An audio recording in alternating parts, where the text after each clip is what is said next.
And today I have my special guest, growth marketing and an analytics leader in B2B and B2P space, none other than Mr. Sami Hero. Hi, nice to be here. Thank you Welcome, for welcome. having me. Yes, welcome, Mr. Sami on Entrepreneurship 101. And can you please introduce more about yourself that I missed? Yeah, no, absolutely. Today, I live in Finland, and it's pretty late here. But anyways, I've lived in a number of countries. Before Finland, I was in the United States for a very long time, and Canada and a few other places as well. I founded a couple of companies and also run a couple of scale-ups, startups, as well as multi-billion-dollar corporations. So I've seen it kind of on the both sides, small, big, and very, very small, and then very, very large. Yes, and thank you so much for sharing your knowledge and wisdom to the world, Mr. Sami. And today, let's talk about being versatile general management or management executive with broad skill set and specific depth in marketing, sales, analytics, and customer success. Because you are in Europe, let's pronounce versatile. Okay, so you describe yourself as a versatile general management executive with adept marketing, sales, analytics, and customer service. In a world that often pushes leaders toward the hyper specifically or specialization, how did you cultivate and protect the value of being generalists who understand the entire customer journey? Yeah, I think that what is really important is that you have uh, like some kind of companies, some consultants call it the wide T skill set. So you essentially go very wide and not inch deep, but a little bit deeper, and then you have several areas where you go very very deep. Like for me, it's data and analytics tends to be the one where I go a lot deeper, and then I can do pretty much. Uh, I'm not an accountant, but I can do finance. Okay, I can do budgets. I can read P&L and balance sheets and things like that. But I wouldn't call myself a CFO or a controller or anything like that. So you need to be good enough to be dangerous in many areas, and then a handful of areas you want to go really, really deep so that you are a specialist in certain areas.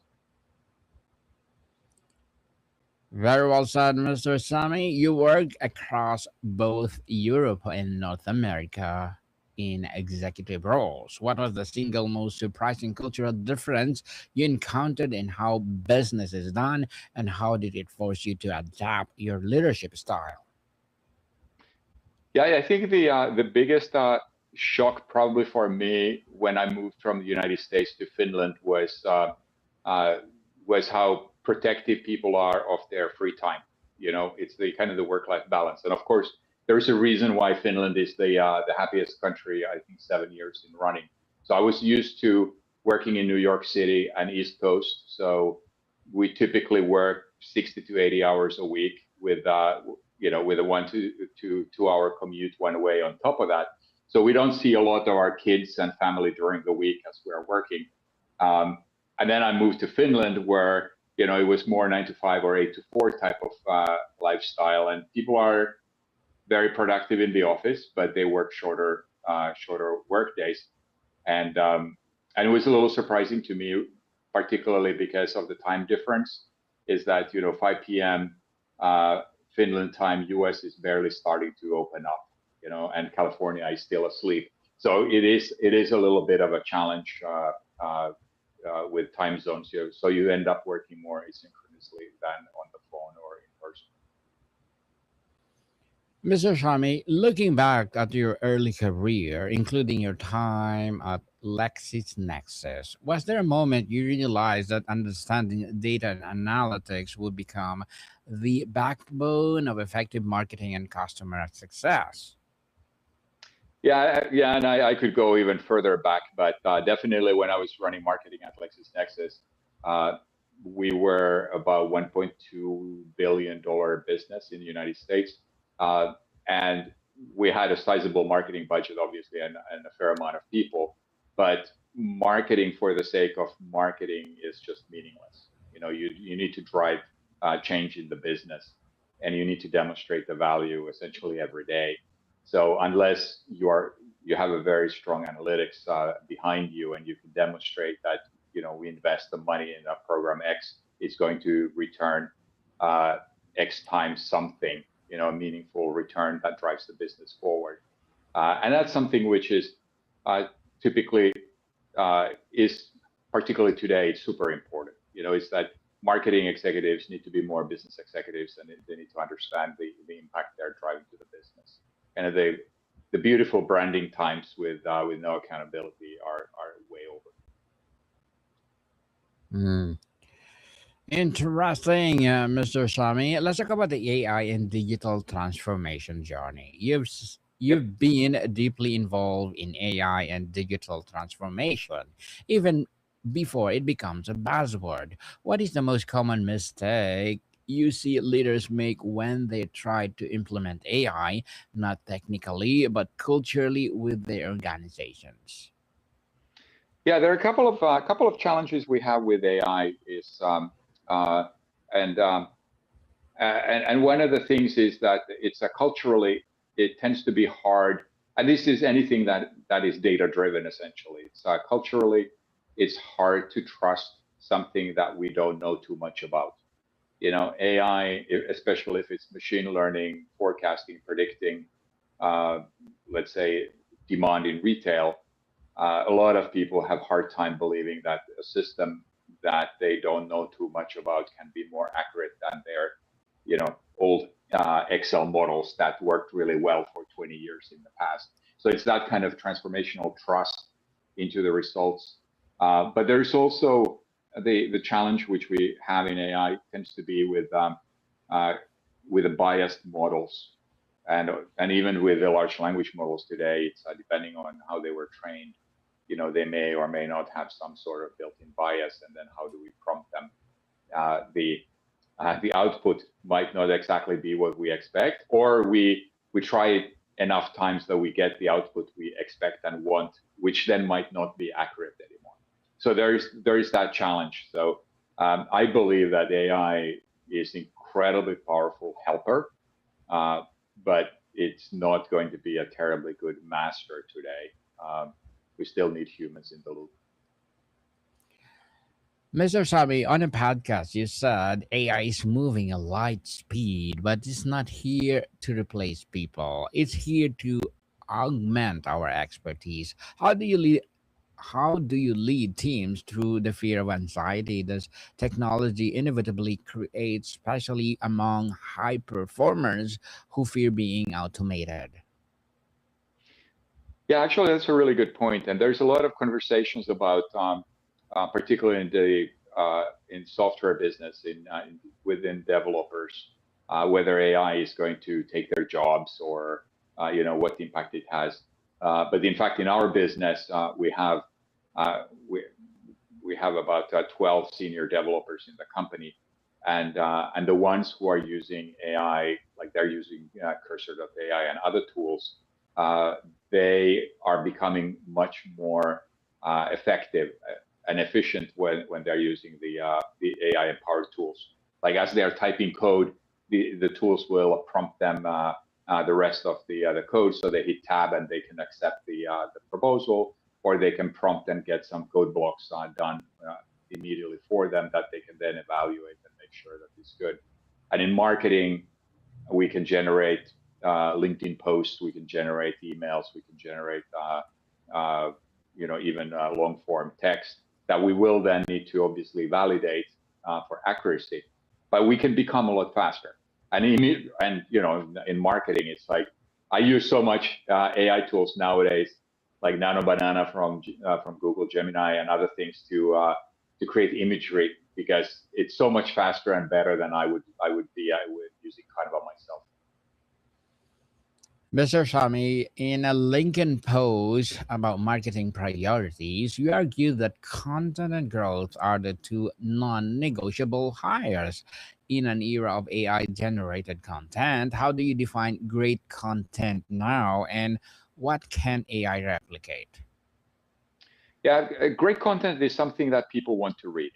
You know, it needs to tell a story, it needs to be engaging, it needs to be interesting, and it can't be too long. So that's the other thing is that our attention spans have gotten way too short, and including mine. So when we are producing content, oftentimes AI can be fantastic first draft. You know, it's a lot of people, me included, we have a little bit of that white page fear. Is like, where do I start? How do I start? So I might actually start with a prompt and explain to the tool, like I use something called lex.page for drafting, and I explain what I'm trying to get through, and then I'm asking it to write me a first draft, and then I start editing like crazy, and I turn it into something that feels authentic. It feels like my content, and I try to write in a way that I would like to read it as well. You know, so in that sense, uh, you know, you see people talk about content, the AI slop, right? When it's content, and you can see it. AI AI does produce content in a very certain manner. Now it's getting better. You know, you can prompt it to be better. You can prompt it not to be AI-like. You can prompt it to be more aggressive, more authoritative. You know, stay away from emojis and stay away from the M dash and all sorts of things. Um, but yeah, no, it's I think it's a fantastic tool. It makes things better. Um, I can ask, like sometimes I write things which are just way too convoluted. I can ask AI to simplify it. You know, so there's a lot of helping. It's almost like having a pretty smart editor next to you.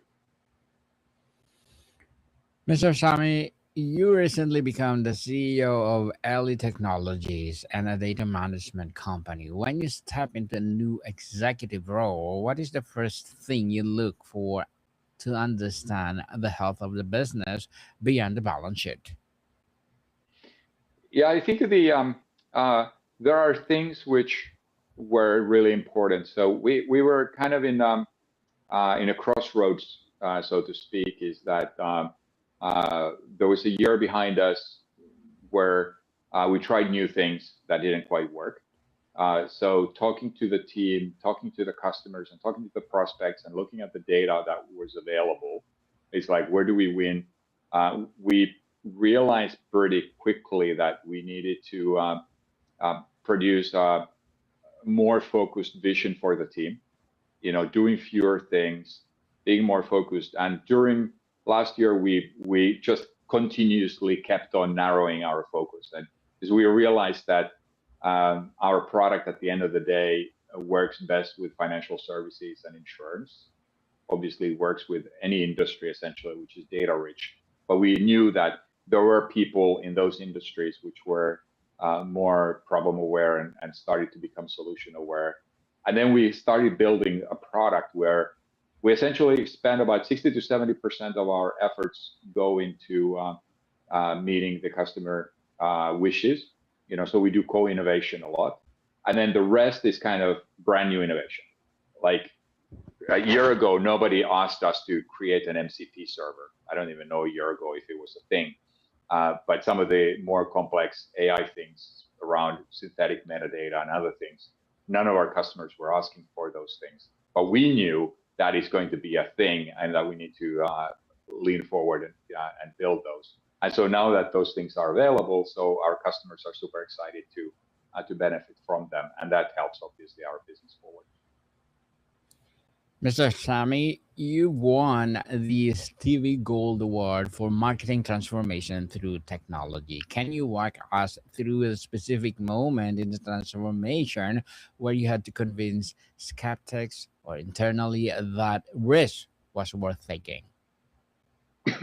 Yeah, it's this was a few years ago when I was in the US, and I had this interesting role that I owned. Initially, I was in charge of marketing for the business, and then I took over the customer success and support and training and a few other businesses. And then eventually, I also owned the ERP systems and the enterprise data platform and analytics. And what was challenging for us, it was that a lot of our, then that's where the B2P comes from. So we were selling a lot to to professionals, to nurses and doctors and healthcare professionals, and a lot of it was selling essentially to individuals. We were selling subscriptions to scientific journals and access to databases and things like that. And we were essentially spending an enormous amount of money in doing direct mail, email, and print and other advertising channels. And my thinking was that with data we could do things better. So I convinced our CEO that whatever I could save from doing things more digitally and more focused, because do less sometimes means getting more out of it. I could invest for a couple of years. Everything I saved, I could invest back into the technology and into doing things differently. So we had massive savings. We had multi-million-dollar savings over this program because we introduced new technologies. We introduced new multivariant testing practices. We did all kinds of really sophisticated, cool things with the team, and the results were great for us. Mr. Sami, you speak 5 languages and work across continents. What was the mobility cost you in terms of relationships, roots, or sense of home? How do you navigate the trade-off? Yeah, it's luckily I had a couple of anchor points. So my first move was from Finland to Sweden, and I went to run a business in Sweden, and I lucked out in a sense that my grandmother and my aunt lived in Stockholm as well. So I picked up I picked my apartment next to where they lived. So I was a little bit grounded with family when I moved over. And then later I moved to Paris. My then girlfriend and now wife, she was originally from Paris, France. So it was pretty easy to get integrated. Even initially I didn't speak any French, so I had to learn it. The harder part was probably when we moved first to Canada, where we moved into a neighborhood where essentially everybody was new. So luckily, after a few months there, we met a few great neighbors and we became lifelong friends. Then we moved to the United States, to New Jersey. We lucked out in a sense that we moved to a small kind of a village, 7,000 people. It's a town, but it's very small. Very tight knit. So usually with the kids, it helps a lot when you have small kids because you meet the other parents, you go to the school functions and things like that.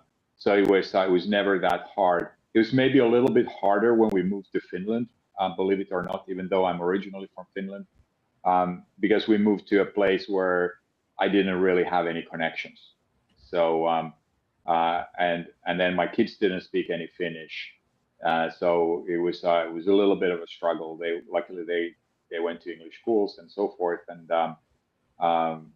then my wife is super outgoing, and she makes friends everywhere in the world. So that always helps.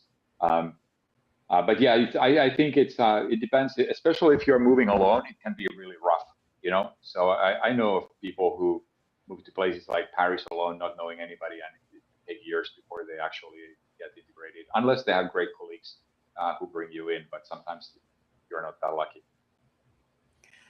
Mr. Sami, on the Healthy Mind, Healthy Life podcast, you talk about how goal provides both relaxation and solution to work challenge. Can you describe a specific insight or breakthrough that come to you on the course rather than the boardroom? So you mean about goals generally, or Yes. So can you describe the specific insight on a breakthrough that come to you on the course rather than in the boardroom? Yeah, it's I think one of the realizations I had some years ago, my little brother was in a grave accident, and as I was dealing with the aftermath of that, I learned to realize that you can only impact certain things, and you can only actually control how you feel about things. About the things that you can change and impact, right? So there are some things that happen around you that you have absolutely zero impact, like weather. You know what? It's like there's no point of getting upset about it. Or sometimes something happens. The board decides that they no longer like you. There is little you could do about it. So I think just generally for us as humans, if we stress a little bit less about things that we can't control, and we try to, like, I'm terrible in like meditation. Some people are doing great with meditation and other ways. I tend to meditate when I go to the golf course, or I go sailing or something like that. That's meditational for me, but it's very hard for me to clear my mind. Everything is always going a million miles a minute. But generally, you try not to worry about things you can't control. Yes, not to worry, people. Relax, take a deep breath. For executive listening who feels the pressure to know everything about AI right now, what is the one thing you should stop doing and the one thing they should start doing? I think I was just talking about an old colleague and a friend, and we're just chatting about um, how everybody should approach these things today. And I just told her, I was like, look, just try things out. It's like you want to try vibe coding, fantastic. And I was like, you did something spectacular in Excel a while back. Now try to vibe code that into an app and even put it for sale. You could actually make a business out of it. So I think it's one of those things, because the cost is no longer an issue. For $20 a month, you can get access to Cursor, or you can get Claude Code, or you can get Base 44, or some of these tools.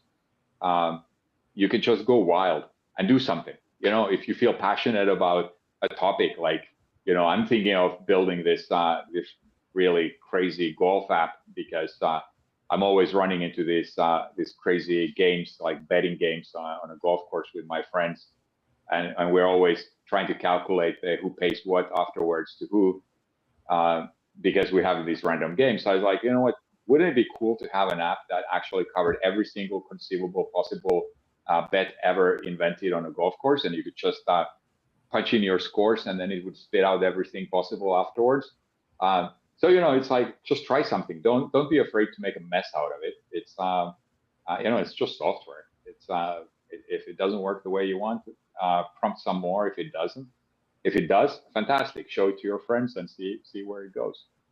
So I think having that kind of intellectual curiosity and not being afraid to start, because you can read about all of this stuff and theorize, but nothing beats just trying things out, or just trying out ChatGPT and doing stuff with it. It's these models are getting so good nowadays. It's like people are just shocked how good of results you can get from even some fairly complex, even from some simple prompting. But you also need to think about it. It's like, what do you tell the AI, right? So treat it as your unpaid intern at the office, and you can get some incredible things out of it.